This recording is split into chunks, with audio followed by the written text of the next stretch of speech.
¿cómo le va? Bienvenido a este resumen de noticias de Diputados Televisión con lo más destacado de esta semana. Buenos días, les damos la bienvenida a Incluidos Noticias Sin Límites. Y como en cada programa, Alejandro y yo, Arelis, vamos a compartir con ustedes las noticias de la Honorable Cámara de Diputados y otras de actualidad nacional e internacional, con el acompañamiento de los bloques aliados y la oposición dialoguista. El oficialismo llevará a cabo el pedido formal para tener una sesión especial este martes 1 de octubre a las 11:30 para darle sanción al proyecto de ley de boleta única de papel que regresó del Senado con modificaciones, así también al texto de entrega voluntaria de armas de fuego, y de igual modo serán tratados más de una veintena de acuerdos internacionales y la creación del Registro Nacional de Patrimonio Cultural Inmaterial. El petitorio lleva las firmas de La Libertad Avanza, el PRO, la Unión Cívica Radical, la Coalición Cívica, el MID, la de Miguel Ángel Pichetto y las monobloquistas aliadas al oficialismo, la tucumana Paula Omodeo y la mendocina Lourdes Arrieta. Ficha limpia, ¿sale o no sale? Bueno, mañana no sale. Sí, mañana no sale, dale. Porque ¿Arranca o no arranca? Finalmente no terminó en el temario la sesión de mañana. La idea era que fuera una sesión electoral, no fue. El argumento del oficialismo es que iba a ser una sesión muy larga.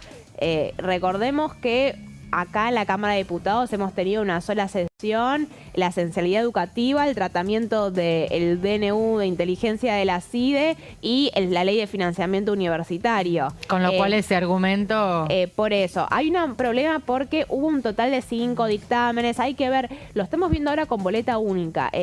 Más allá de la voluntad tal vez del oficialismo y de algunos sectores de la oposición de querer avanzar con algunas leyes, al momento de ponerse a definir la letra chica empiezan a haber diferencias y hay que sentarse a negociar para que no termine cayéndose, porque igual de que pasa con boleta única, Unión por la Patria se opone a este proyecto. Y si vos tenés que los aliados y el gobierno empiezan a acompañar distintos dictámenes, se terminan atomizando, claro, y por ahí termina priorizando la postura de Unión por la Patria del rechazo en general de ficha limpia.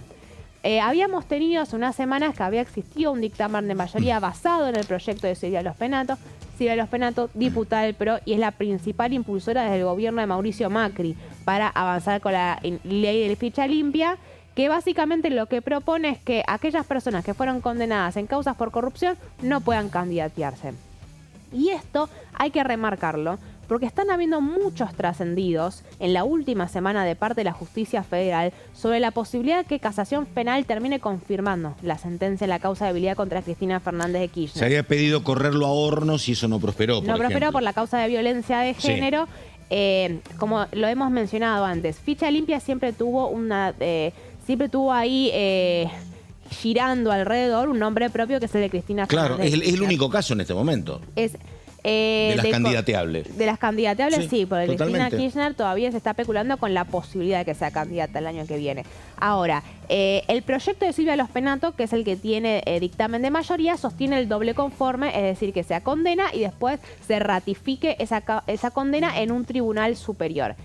Y de vuelta, están apareciendo muchos medios, precisamente en el fin de semana, que dicen que esta semana, ¿viste cómo se maneja a veces? Sí. Anticipos de la justicia sobre para qué lado van a salir las sentencias, pero están diciendo que Casación Penal podría ratificar los 6 años de prisión en la causa de vialidad.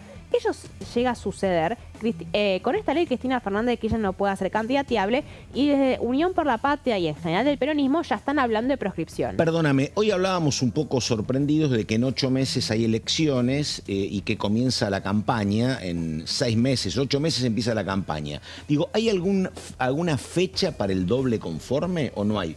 Digo, a partir, claro, digo, ¿cuándo te pueden correr con el doble conforme? 6 meses antes de la candidatura, un año antes, no está... en plena candidatura, porque es no es lo mismo que te aparezca el doble conforme cuando ya tenés tu candidatura instalada. Absolutamente, sí. Por eso. La ley, el dictamen no lo dice. Eso supongo que habrá que definirlo en el momento. Pero es fundamental. Sí, sí, porque no es lo mismo que la justicia termine interviniendo 3 semanas antes de que sea la elección general que... Tenemos el caso de Lula en Brasil, previo. por ejemplo. Exactamente. Nosotros, ¿sí? Eso habría que... Va a tener que... Sí, a ver, hay plazos legales para presentarte Claro. como candidato y para impugnar esas candidaturas. Yo no sé si tiene que ver con eso.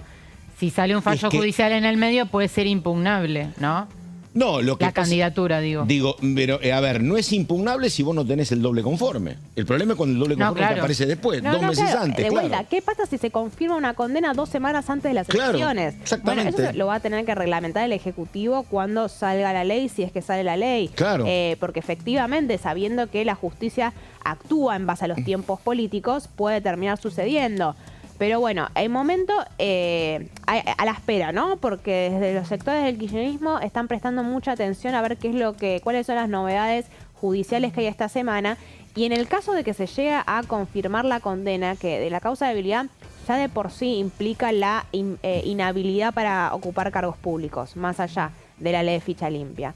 Pero llega a confirmarse y el debate de ficha limpia va a ser un debate muy distinto, porque sí, claro, va a ser un debate sobre la premisa de que si esto se sanciona, Cristina Fernández de Kirchner no puede ser candidata. Claro. Entonces hay que prestar atención a lo que pasa esta semana.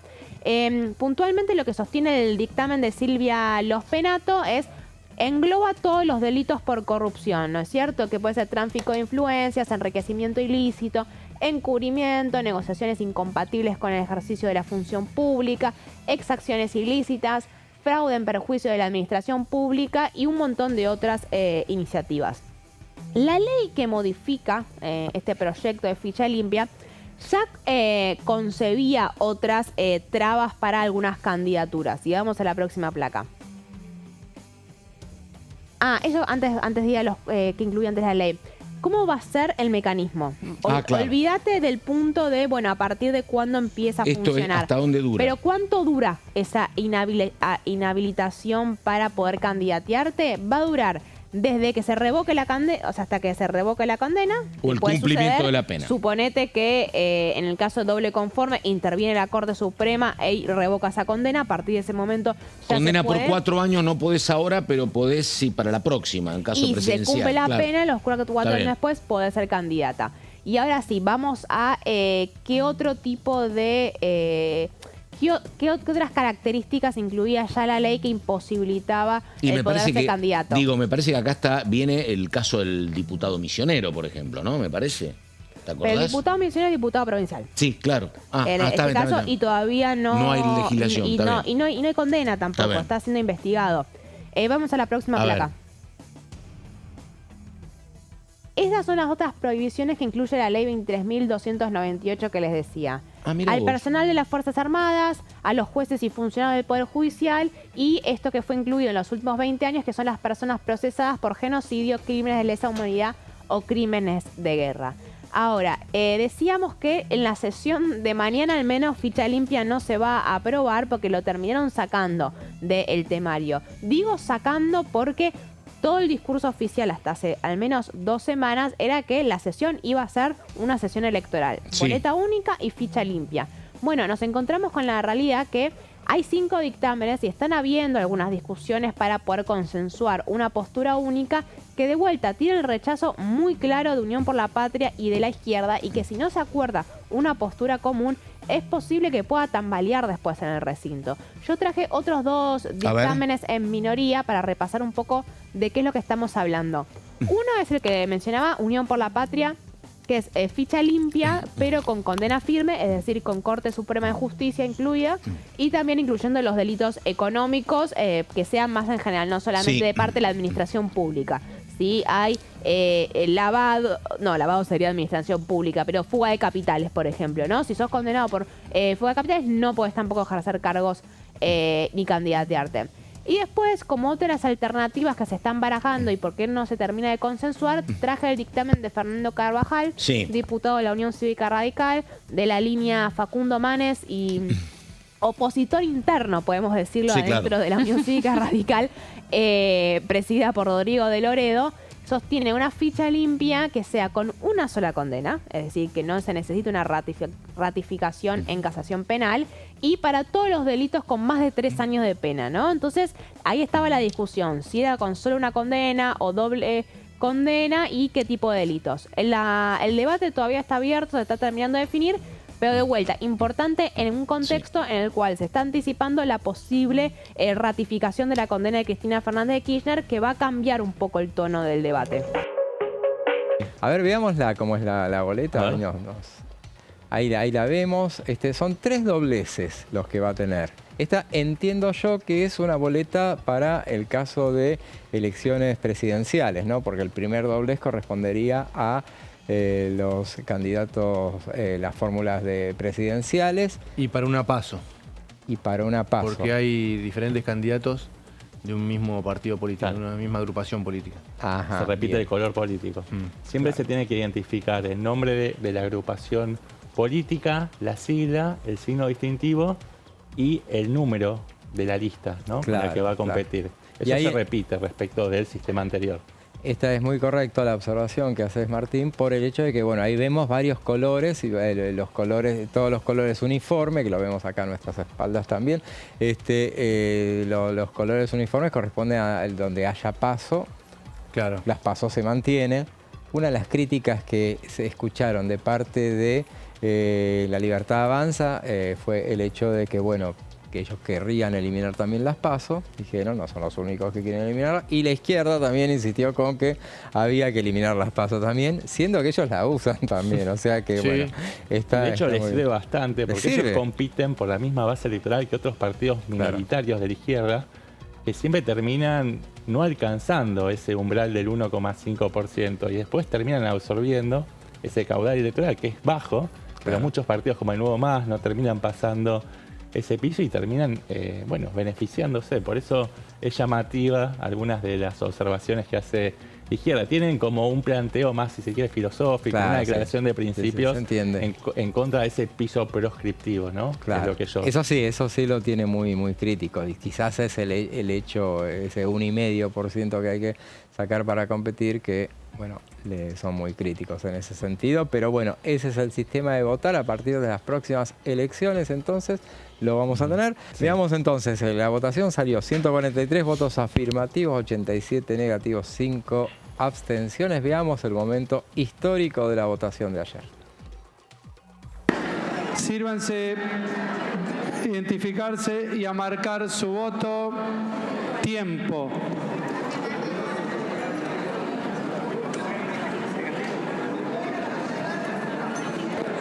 Ha finalizado el tiempo. Diputada Vanina Biasi, el sentido de su voto. Abstención, presidente. Abstención. Diputado Castillo. Abstención. Abstención. Diputado Leiva.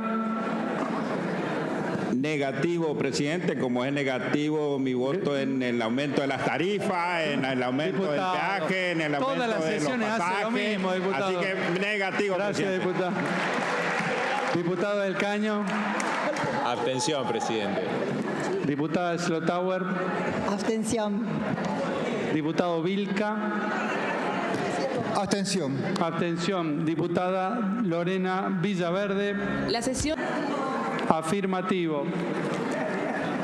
Por secretaría se dará lectura del resultado.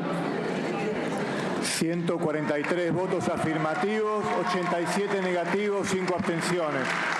Resulta afirmativo. Queda sancionada definitivamente la ley de boleta única de papel. Se comunicará al Poder Ejecutivo.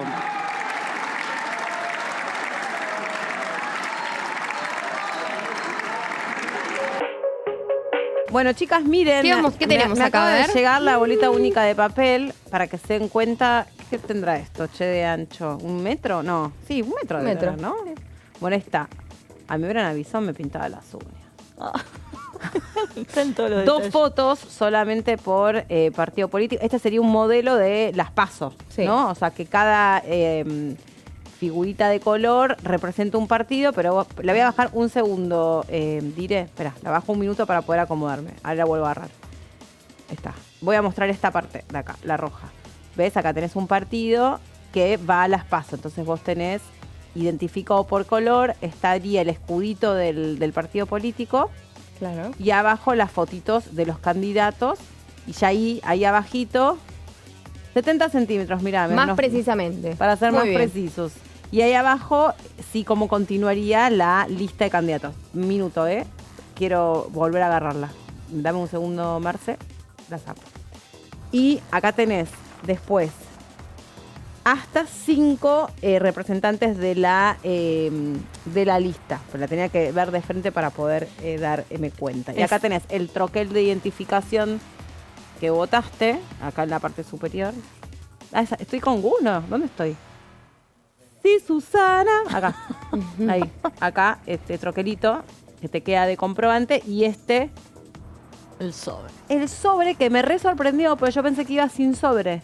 Yo pensé que se doblaba y ya. ¿Viste? Sí. Esto. Y aclaremos esto, que vos bien ahí mencionabas esto de que te aparecen hasta 5 candidatos a diputados. Son varias las provincias, por ejemplo Santa Fe, la Ciudad Autónoma de Buenos Aires, la provincia de Buenos Aires, que los candidatos son más de 5. ¿Puedo probar mientras vos hablás? Sí, obvio. Esto? Doble la boleta tapando la lista. Uy, qué complicado. Para un minuto, Dice, primer doblez, doble la boleta tapando la lista de los candidatos. Ya no entendí, espera un minuto. Creo que así, ¿no? Acá, ahí, pim, ahí está. Claro, es para tapar lo que votaste. Lo que votaste, porque... para un minuto. Se va doblando toda la par, es un sobre tecnológico, querida. No, chicos, es otro nivel. Esto es a otro level, pero tengo que hacer un curso en Utilísima, que ya no existe, pero... Las manualidades no son lo... Para, ya entendí todo. ¿Te acordás del programa Bricolage? Sí, claro, sí lo habré visto. Bueno, no se nota. No, ¿cómo que no? Yo me voy a llevar una... Mira, o sea, vos lo que tenés que hacer boligoma, viste, que aprovechás y... Sí, claro. no me diga nombre de marca, señorita. Bueno. Escucha, el glue. Mirá, la pegatina. El engrudo, como me enseñaba a preparar mi abuela. Mirá, ahí tenés, ¿ves? Superponés la parte de los sobres sobre la boleta. No, esto es fantástico. Y bajo de nuevo. Y vas doblando aparte. Pim, pim. Hágalo usted misma, con sus propias manos. Ay, era fan. Yo era fan. Así era el jingle. Bricolage. Sí, y ahí vas doblando. Ahí tenés, mira. Obviamente no hay chance que se vea nada, chicos. No hay ninguna chance. Un espectáculo. Claro, y esto le da... Igual no sacaste el troquel, ¿no tenías que sacar el troquel? No, dice doblar por la línea de punta. El troquel, bueno, sí, no lo hice, ahí, pero es así, es esto, estoy haciendo la demo. Veo. Como la demo en vivo. Bueno, y mientras te cuento... ¿Por qué no lo mostramos en tus redes sociales? Que vos sos influencer. Esto. Escúchame. Influencer parlamentaria es. Sí. Para las provincias que tengan más de 5 candidatos, que las listas sean de más de 5 candidatos, en las escuelas va a haber láminas con las listas completas para que puedas ir para que ver esto los candidatos. Para un minuto que me quedo acá adentro lo que vos igual me quedé pensando lo del cuarto oscuro. No va a haber cuarto oscuro. There's no. Listo, entonces ahí tenés y vos sos la autoridad de mesa. Voy a hacer como hizo Vicky Zipolitaki que hacía... No, pero no importa, le muestro que se filmaba con la... Chicos, no se puede hacer eso. Bueno, igual ahora sí porque no se va a ver nada, así que es como... Sí, y quiero ver esto acá, que dice marque con un recuadro por la categoría de los candidatos que usted va a votar. Bueno, se develó otra incógnita. Che, le pido perdón a Sergio, que yo no sé si se podía hacer esto, pero pues le estoy doblando toda la boleta, pero bueno. Mirá, dame la virome. Se cayó. Se me cayó. Justo. Bueno, ahí está. Estas cosas pueden pasar porque estamos en vivo, así que no hay problema. Aparte porque me duele la espalda. Escuchame un poquito. Claro, con una cruz. ¿Ves? Marcas con una cruz. Pim. Esa, me asustaste. Qué tipa. Bueno, y acá arrancamos. Este sí es el que se recorta. ¿Viste el troquelito? Porque este es el que va con el scanner. ¿Viste? Sí, claro, bueno, para que se pueda ver mejor. Y la idea... ¿Cuánto cuesta Cintia? No sabemos todavía. Bueno, bárbaro. Después sabremos. La idea es que con el correr de los años, todos esos partidos de goma que se crean justamente para recibir la plata de la impresión de boletas que después no imprimen, con el correr de los años se supone que van a ir desapareciendo, entonces se iría achicando un poco la boleta. Sí. Pero bueno, falta para eso. Ayer decíamos que fue una jornada muy intensa a partir de la sesión. Fue una especie de supermartes para la Cámara de Diputados, por lo menos para el Congreso en general, porque tuvo la visita, además, mientras se desarrollaba la sesión, estaba prevista la visita de Nayib Bukele, el presidente de El Salvador, que estuvo en el Congreso de la Nación, fue recibido por los presidentes de ambas cámaras. En un momento dado, bueno, llamó la atención que el presidente de la Cámara de Diputados, Martín Menem, que se retiró suele irse por momentos para ir al baño, para atender, para rosquear un poco justamente. Pero bueno, era para recibir nada menos que al presidente de El Salvador, que ingresó por la explanada de Entre Ríos, la avenida Entre Ríos, fue recibido aquí por la presidenta del Senado, estaba también el presidente de la Cámara de Diputados. Ahí lo vemos ingresar por el Salón de las Provincias. Bueno, ahí está con el presidente de la Cámara de Diputados, Martín Menem, lo saludó. También está, ahí están el diputado Peluc, de la Libertad Avanza. Está también Damián Arabia, estaban presentes. María Emilia Orozco, ¿no? María Emilia Orozco, en efecto. Santillán. Ahí está, la diputada Santillán, ahí saludándola. Porque bueno, ahí está Orozco saludándolo. Después hubo una reunión con bueno, ahí los vemos que están durante la entrada. Ahí está el presidente del bloque Bornoroni, del bloque oficialista.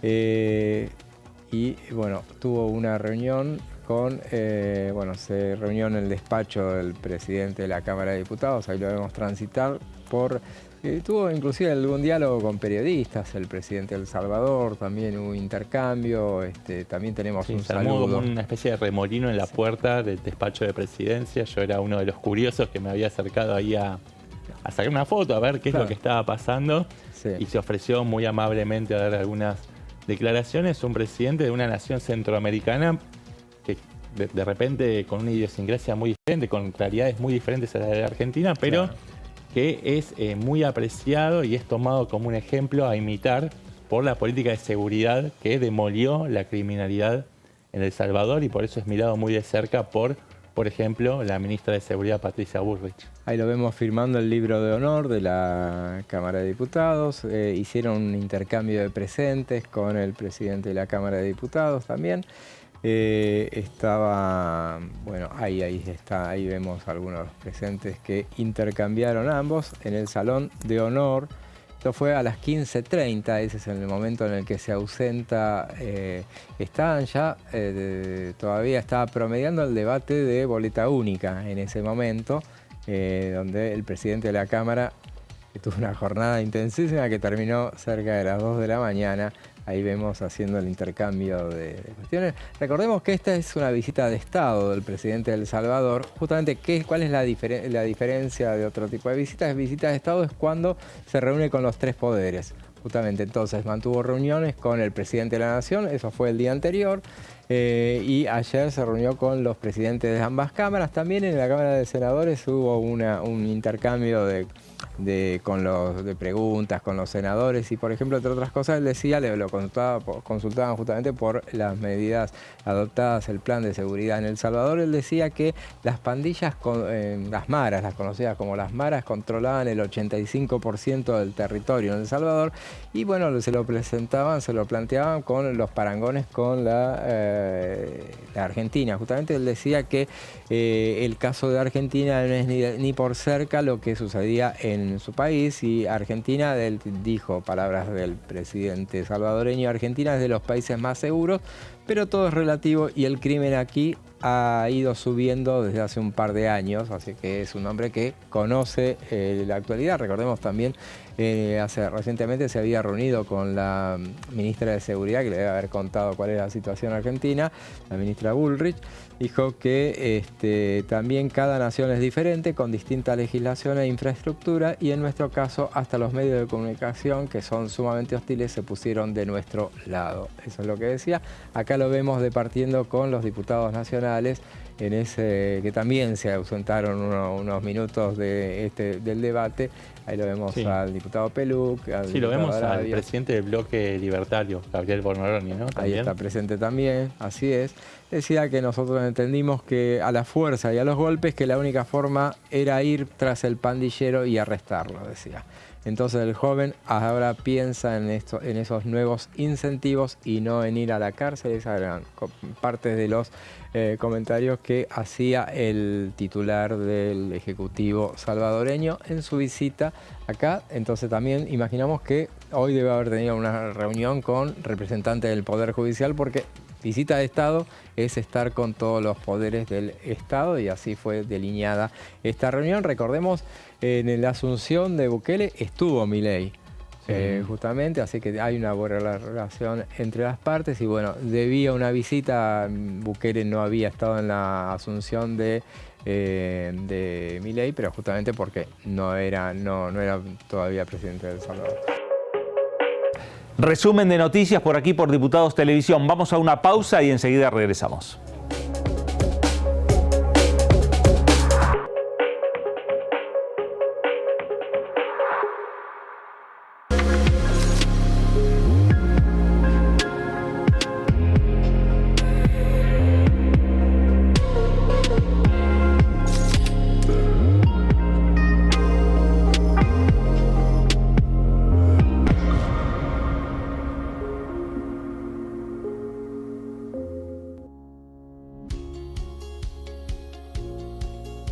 Cuando un proyecto de ley ingresa a la Cámara de Diputados, ya sea creado por un legislador, enviado por el Poder Ejecutivo o producto de una iniciativa popular, se trata primero en las comisiones correspondientes para luego ser tratado en el recinto por los diputados.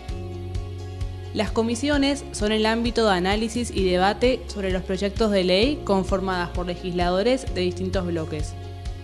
Hay 23 comisiones especiales que tratan temas específicos como el atentado a la AMIA y 45 permanentes que tratan temas vigentes como educación y salud. Un diputado puede formar parte de varias comisiones. Cada comisión se compone de un presidente, un vicepresidente y de 3 a 5 secretarios. La duración de los miembros de las comisiones permanentes y especiales es de 2 años.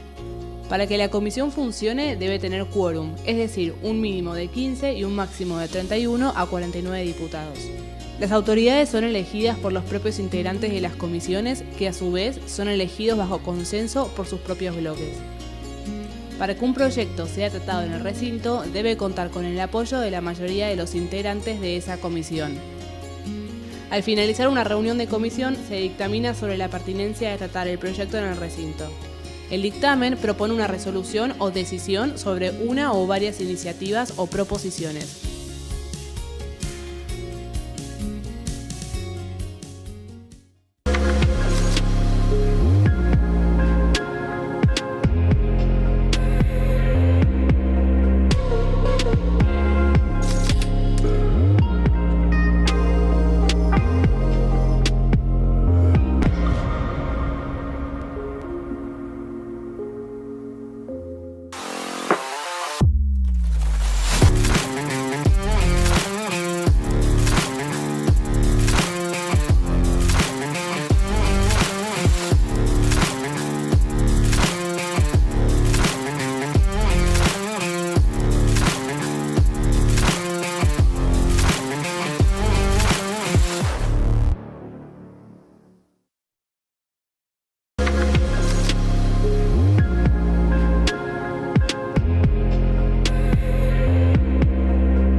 Un nuevo bloque de resumen de noticias por aquí por Diputados Televisión con lo más importante, lo más destacado que sucedió en esta semana.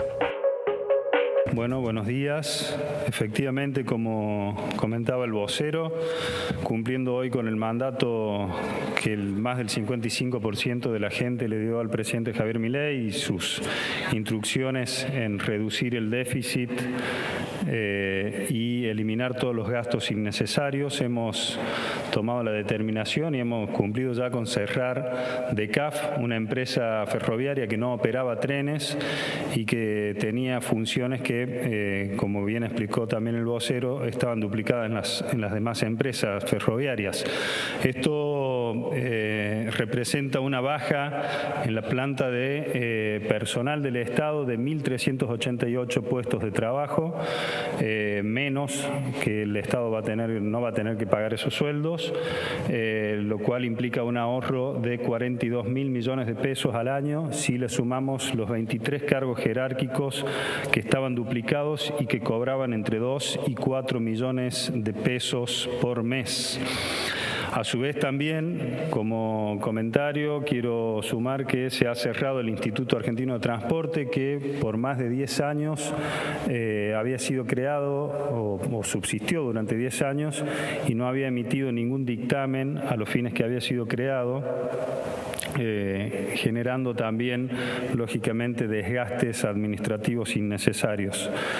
Durante la gestión del profesor Fernández, DECAF ha demandado al Tesoro Nacional 180 millones de dólares en un sistema ferroviario que hemos tenido que declarar en emergencia porque tiene señalamiento de más de 100 años de vida, obsoleto lógicamente, y que estamos ya cambiando en el marco de la emergencia ferroviaria. Los trenes estaban sin mantenimiento, pero a través de esta empresa el Estado en ese momento se dedicaba a hacer obras públicas cuyas funciones no estaban en sus estatutos y que tenían que ver más que nada con puesta en valor de obras de arte en algunas estaciones de trenes que ni siquiera operaban trenes tampoco, y que tenían más que ver con amigos de la política, como algún intendente afín en la línea política del gobierno de turno.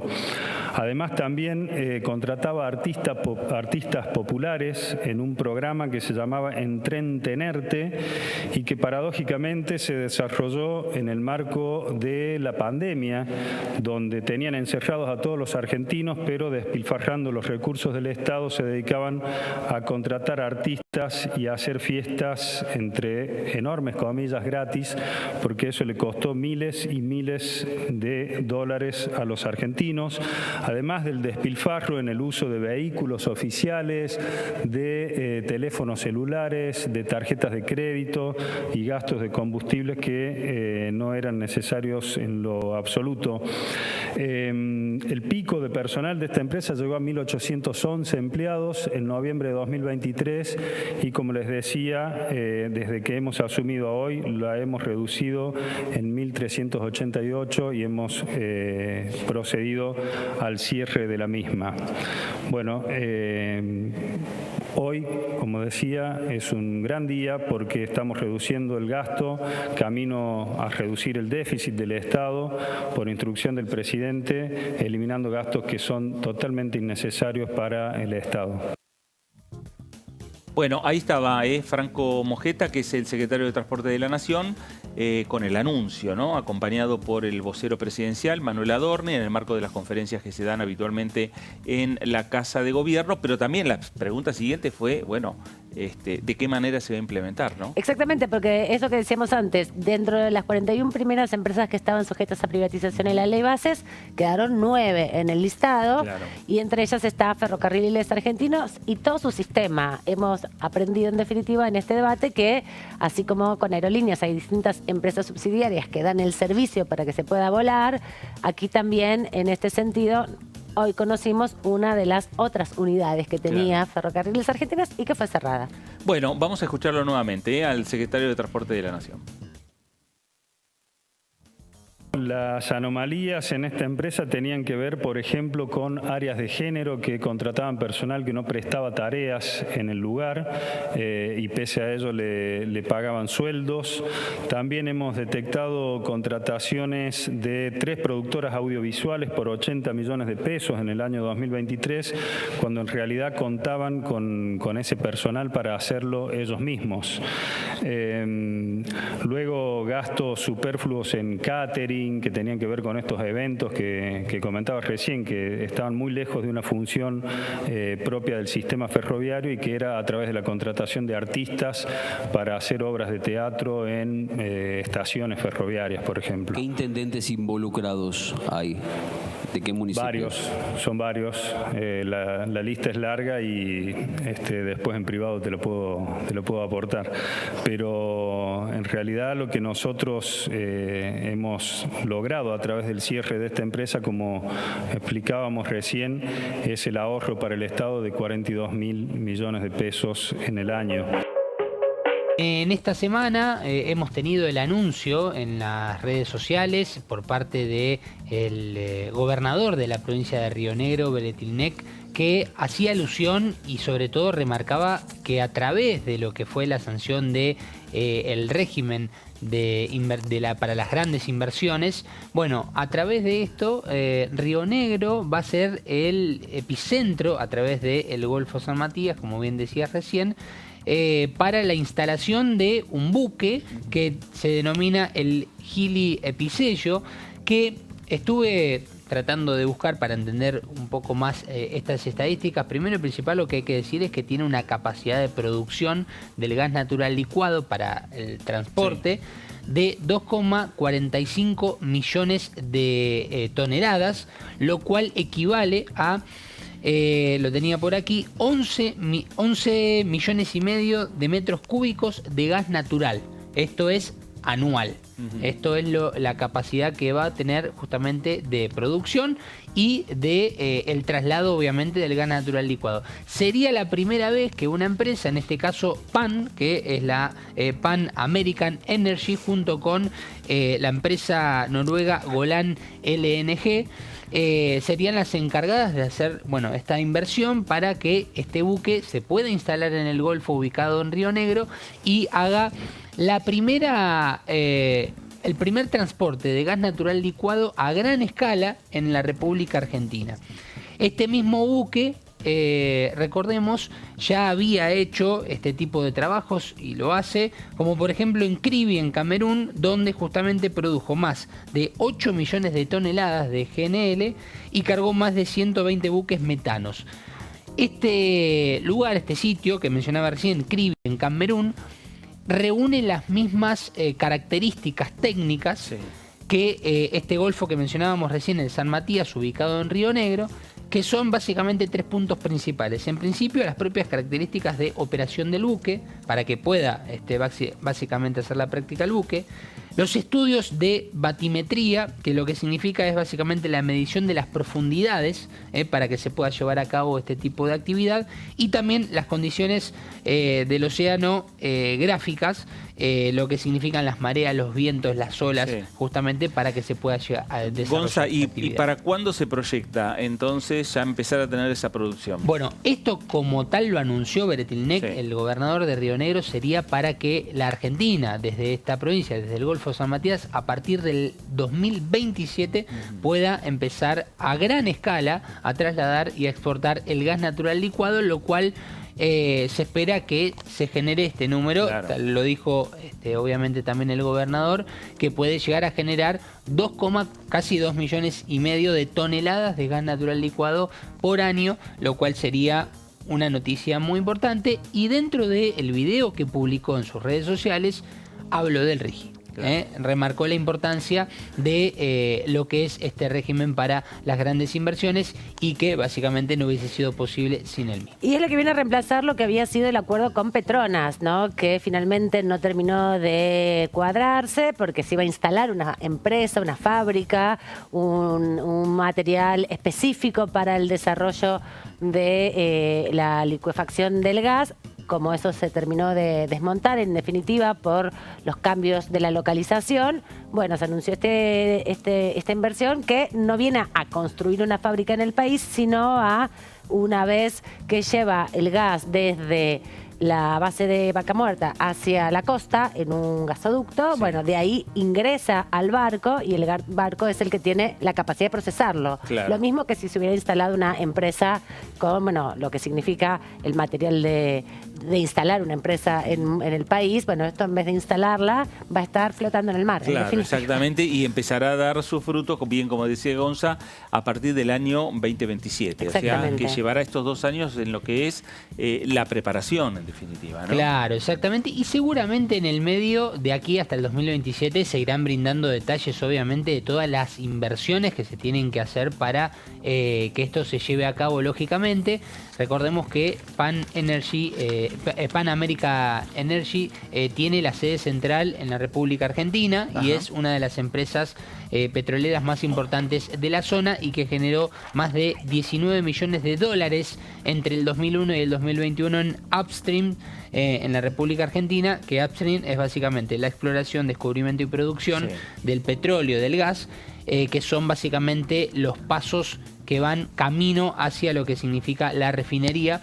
Así que bueno, una noticia en cuanto a lo que significa la producción y la exportación del gas natural licuado de aquí a un futuro no tan lejano, y con el epicentro en Río Negro. En 2 años es muy próximo y muy pronto esa posibilidad que va a tener la República Argentina, y en parte también es para el cual se pensó el RIGI. Sí. ¿No?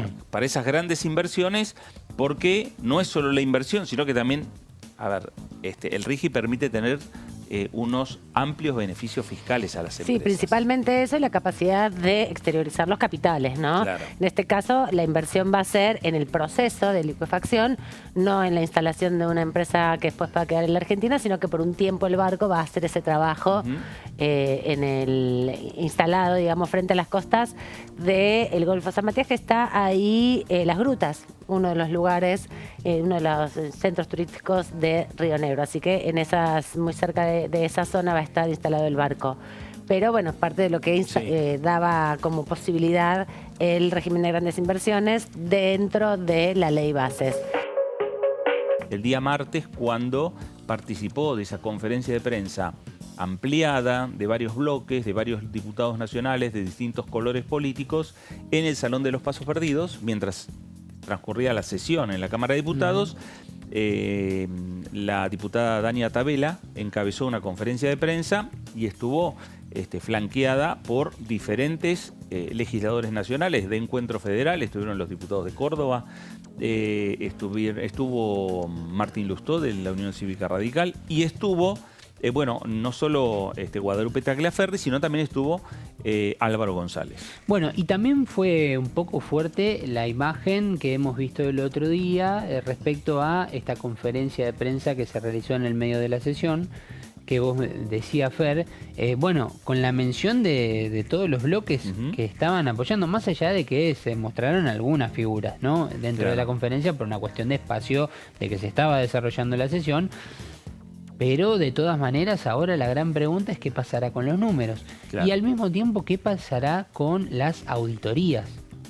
Con las universidades se abre un capítulo nuevo dentro de lo que significan las auditorías, de quién se encargará de las mismas, para conocer estrictamente los números del manejo de las universidades, que es uno de los puntos principales dentro de esta conversación, de esta ida y vuelta. Y en un ratito vamos a estar hablando un poco de estos fundamentos. De los considerando, porque más allá de que haya un veto, más allá de que aquí en la Cámara de Diputados va a comenzar nuevamente otra insistencia, así como pasó con la fórmula jubilatoria, tendremos un nuevo capítulo de insistencia en el Congreso. En este caso por el financiamiento de la educación pública superior, obviamente. Hablamos de las universidades, pero al mismo tiempo hay un dato muy importante y un aval que tiene que ver no con la Cámara de Diputados, sino con la Cámara del Honorable Senado, Fer, que en un ratito les voy a contar, y que me pregunto si esto puede generar un inconveniente a la hora de la insistencia completa en el Congreso. En un ratito te lo voy a estar contando porque entiendo que vamos a escuchar a los protagonistas.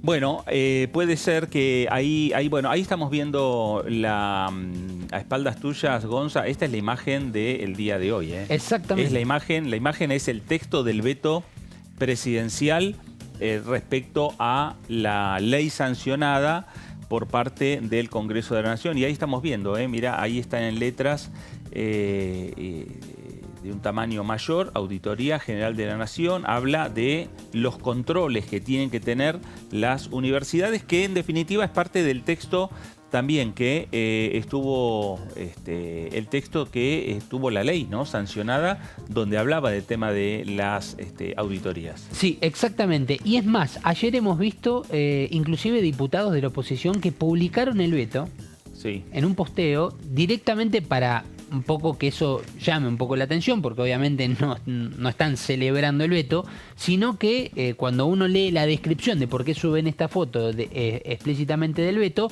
es porque lo que querían remarcar era que iban a pedir rápidamente la convocatoria a una sesión para la semana próxima. Bueno, y hay declaraciones, hubo ya, algunas manifestaciones. Exactamente, sí. Bueno, habló Manuel Adorni, el vocero presidencial, respecto, vamos a escucharlo en 2 tramos. Sí. En principio, donde, bueno, va a hablar en general sobre toda esta cuestión vinculada a este proyecto que sancionó la Cámara de Diputados y el Senado y que ahora formalmente ya vetó justamente el presidente de la Nación, Javier Milei. El gobierno no está en contra de darle más financiamiento a las universidades. De hecho, somos todos los que pertenecemos a este gobierno grandes defensores de la universidad pública. Lo que estamos sí en contra es de asignar una partida presupuestaria sin saber de dónde se va a sacar el dinero. Porque eso se ha hecho durante muchísimos años en Argentina y nos ha hecho mucho daño y nos ha, si se quiere, fue el vehículo que nos trajo hasta donde estamos hoy. Y la verdad es que el no saber, el aplicar algo donde no tenemos el dinero, va a perjudicar a todos los argentinos. Y nosotros eso no lo vamos a permitir. O en tal caso vamos a hacer todo para que eso no ocurra. El lugar para discutir la partida existe y es el presupuesto 2025. Y el ámbito para discutirlo es el Congreso Nacional. Y por supuesto que invitamos a la política a debatirlo en ese marco, sin demagogia, entendiendo que las universidades deben ser auditadas, porque hay algo básico, que la universidad pública es sostenida con los impuestos de los contribuyentes, y los contribuyentes merecen saber a dónde va su dinero. Es algo de sentido común. No hay mucho más para aclarar. Y eso no implica que se esté en contra de la universidad pública. Jamás se estuvo ni se estará en contra de la universidad pública porque entendemos el valor que tiene para todos los argentinos. Bueno, ahí está la conferencia de prensa, por lo menos una parte de la conferencia de prensa que brindó el vocero presidencial Manuel Adorni. No están en contra de la universidad pública. El tema son los números, el tema es el financiamiento. Gran parte de las respuestas, cuando uno habla con algunos sectores, señalan... ¿Habrá respuestas respecto al presupuesto recién cuando se discute el presupuesto 2025? Sí, bueno. Pero ahora se discute el 2024. Claro. Ese es el tema. Es que era una de las discusiones que hubo al principio del debate por la ley de financiamiento educativo. El gobierno quería insistir con que se esperara a que se recibiera el nuevo presupuesto para 2025. El sector del radicalismo no vio con malos ojos, teniendo en cuenta que hubo una primera negociación con Capital Humano después de aquella marcha del 23 de abril. Negociaciones que siguen en curso, digo, hay negociaciones, hay conversaciones entre el rectorado de las distintas universidades nacionales con el Ministerio de Capital Humano. Lo que finalmente terminó dando el brazo a torcer era, bueno, primero el ahogamiento financiero que estaban sufriendo muchas universidades nacionales, principalmente las más chicas, el empuje que le dieron los rectores y también la decisión de ver que estaban los números, ¿no es cierto? Claro. Y de un gobierno que en el Congreso, según entiende la oposición, no tenía tanta, vamos a decirlo de cierta forma, no era tan proclive a abrir su agenda a los distintos espacios, así que bueno, juntaron el número. Recordarán también cómo fue la media sanción en esta Cámara de este proyecto, ¿no es cierto? Se tuvo que votar 2 dictámenes, se rechazaron 2 dictámenes y recién al tercero se pudieron juntar los números en una redacción que se terminó de hacer en el recinto en la madrugada después de varias horas de sesión. Es un poco cómo se fue pariendo esta ley y es un poco lo que nos muestra lo que pueda llegar a pasar el próximo miércoles cuando se tenga que tratar el veto con un gobierno que mantiene la línea de que no quiere desfinanciar ni destruir a la universidad pública, a diferencia de una de las principales consignas de la marcha de ayer, y que la marcha de ayer fue una marcha política. Claro. Bueno, decíamos que hubo otra parte también de las declaraciones que hizo el vocero presidencial Manuel Adorni en la tradicional conferencia de prensa que da en la Casa de Gobierno todos los días al mediodía.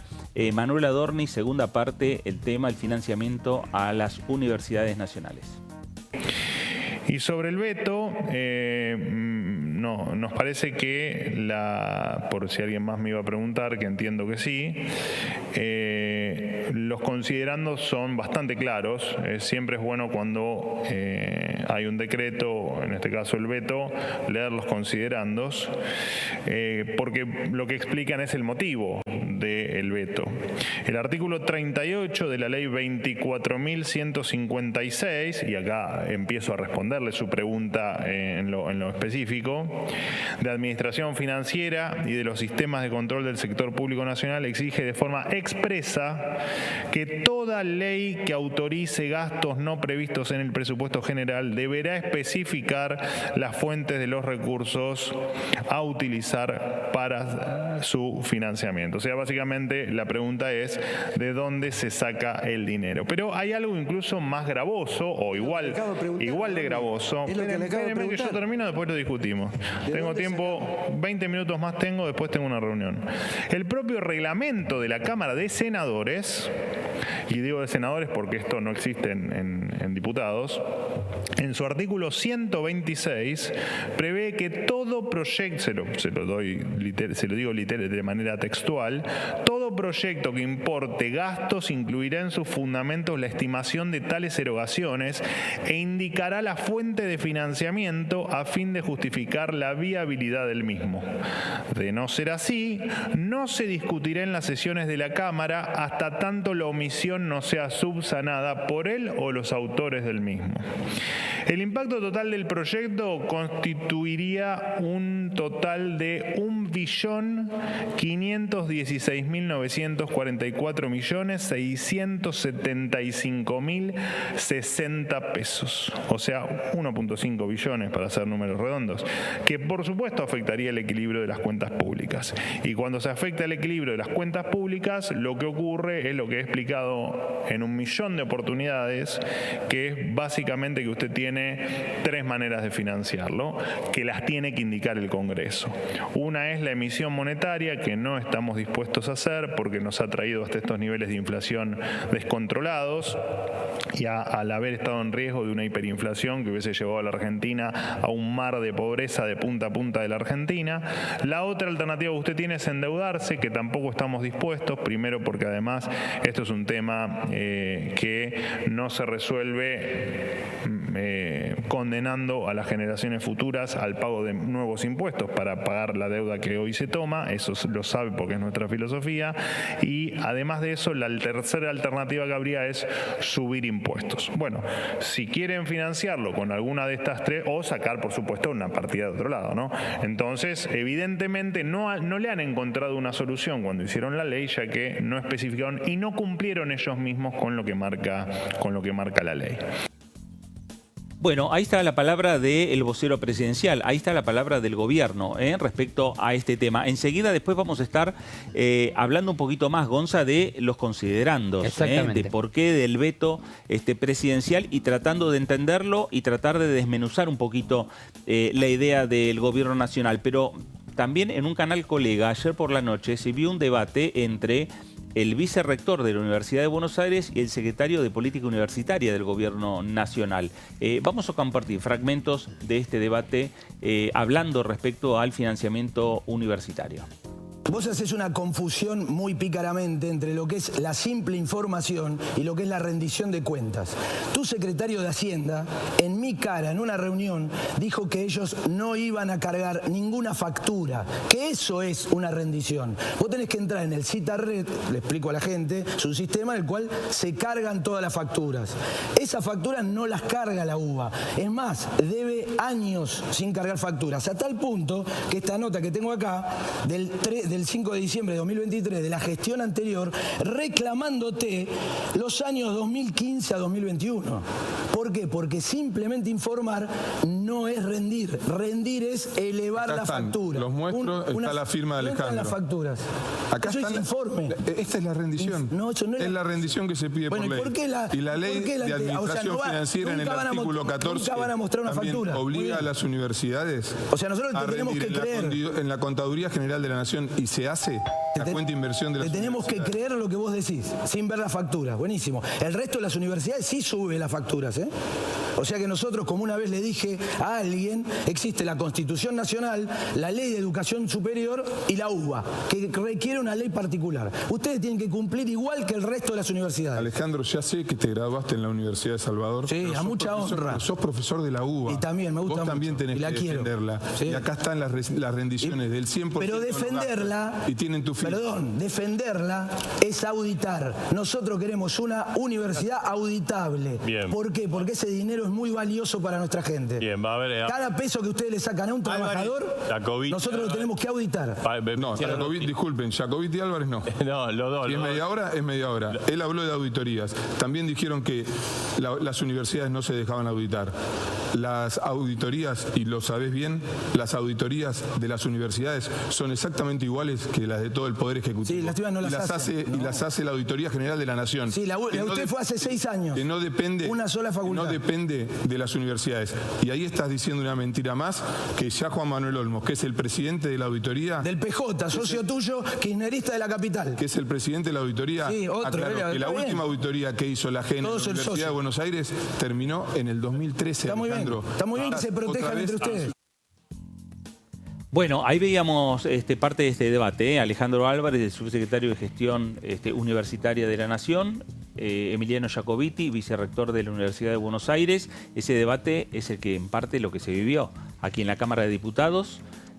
Cuando se inició la discusión sobre el financiamiento universitario, ese debate se vivió también en el Senado Nacional y que seguramente parte de ese debate lo vamos a volver a tener, más allá que va a ser muy acotado, porque va a ser muy específico, pero lo cierto es que va a volver nuevamente a la Cámara de Diputados el próximo día miércoles 9 de octubre a las 11 de la mañana a partir del pedido de sesión especial de diferentes bloques políticos buscando rechazar el veto del presidente Javier Milei al financiamiento universitario en la República Argentina.